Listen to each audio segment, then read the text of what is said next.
আপনি যখন কোনো সফলতার রাস্তা দিয়ে হাঁটতে শুরু করবেন, ঠিক যখন সফলতার সিঁড়িতে যখন উঠবেন, তখনই আপনাকে পিছন থেকে কেউ টান দিয়ে ধরবে।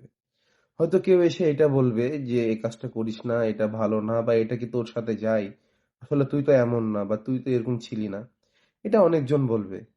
তবে আমি আপনাকে বলব যে আপনি যেটা করতে পারেন বা আপনি যেটার উপরে ফোকাস দিতে পারেন বা যে কাজটার উপরে আপনি মনোযোগ বসে সেই কাজটাই আপনি করেন।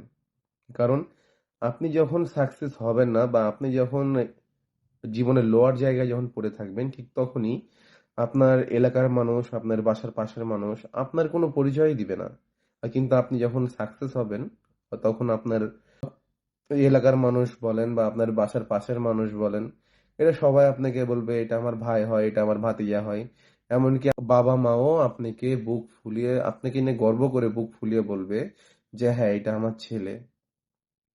সো সব কথার মূল কথা এটাই হলো কে কি বলছে এটা আপনি দেখে লাভ নাই। আপনি আপনার মতন আগাতে থাকেন, আপনার কাজে সততা রাখেন।